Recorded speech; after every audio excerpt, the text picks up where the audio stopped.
I made a Burgeon team with Venti, and to my surprise, he was fantastic. Yesterday on my Aggravate and Hyperbloom video, I got a comment, make a Burgeon Venti. I said, yep, you got it. Give me 24 hours. I woke up the other day, 10 hours have already passed, and I got this achievement while I was doing the trial runs. Okay, that's how you do it.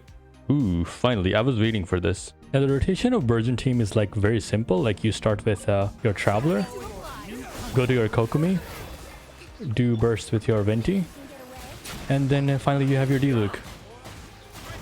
Oh yes. Wow, that was super fast. But yeah, there's like some goods and the bads about this. Now, things are very different in Burgeon team compared to Hyperbloom team because you can remove all the artifacts of the other characters. Like, let's say Kokomi and Raiden Shogun, you can remove their weapons. Like, I don't have anything on my Raiden Shogun and still the damage is not that disappointing. I can still, you know, I can still kill all of them in the entire rotation. Like, it doesn't depend a lot on your Raiden Shogun or Kokomi, because most of the damage is actually done by your Venti, okay?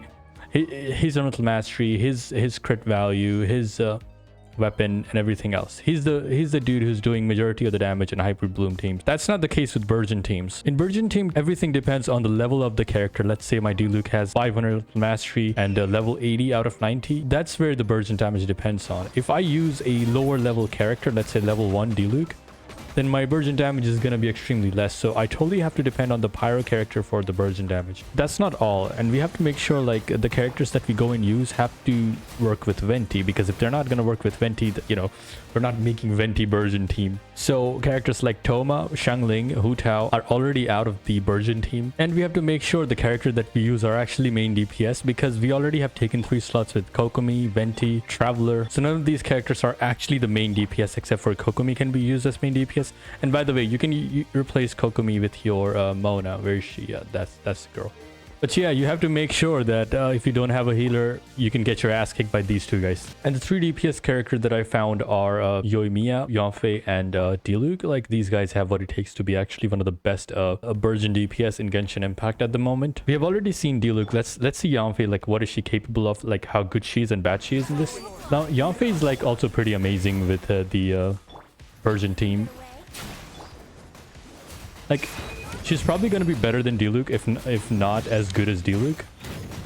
Because I don't have her build up. Like, she's level 70. And on top of that, her talents are also not leveled up. Or nothing at all. Like, I have never paid any attention to Yanfei. Even though I have her Constellation 6, like if you kind of want to use Yanfei for the Burgeon team, I would suggest at least get her Constellation 4, because now she has a shield to keep herself protected, because she has very low defense and she can be taken out instantly by almost anything. So yeah, well, if you want to use Yanfei, she's like an amazing unit for the Burgeon team. There's like 2 ways of using Yoimiya for the Burgeon team. Let me show you. The first one is like you can take a Traveler.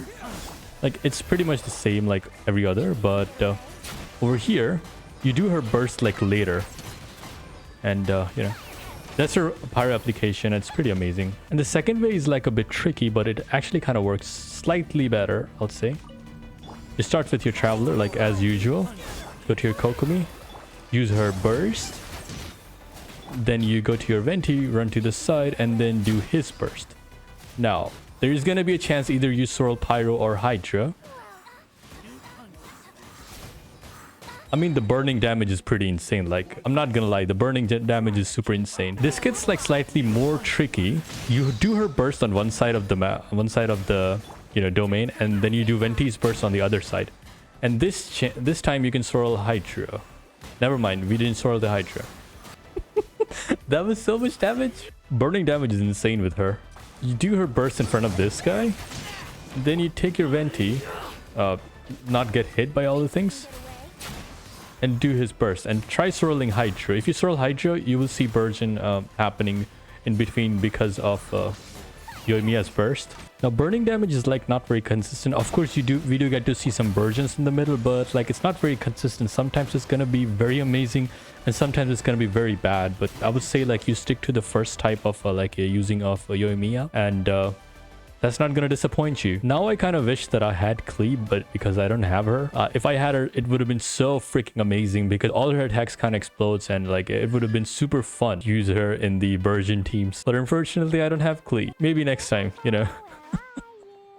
Maybe next time if there's her banner, I probably would try to get her. But you know, the bad thing about pyro main DPS are like they are reaction based character. Like if you're not doing reactions like especially vaporize or melt, like they won't do any damage. Let's say like this is my Diluc. I will try to do, you know, some damage to him, like 5,000, 2,000 and 2,900. So that was like, you know, one of them crit and 2 of them did not. Now if I go and vaporize, same attacks, that was like 11,000. That was 16,000. So that was like vaporized damage with the same Diluc with only like 82 elemental mastery. So this is my elemental mastery Diluc. Now this one, his personal damage is reduced to almost nothing. Like that was a crit, so you know, crit can be good. Now if I don't go and vaporize for like almost every single time, his personal damage is going to be almost nothing. Now the character that takes the most damage because of this is Yoimiya. Because she's like an attack based character. Like all her kit revolves around like having lots of attack with you know, good crit ratio with whatever elemental mastery you get from the substats. And on top of that, her best artifact is like 4-piece Shimenawa Reminiscence. In this artifact said if you go and use her burst, you lose 50% of the attack damage. So I have to actually use her the artifact that is not the best one for her.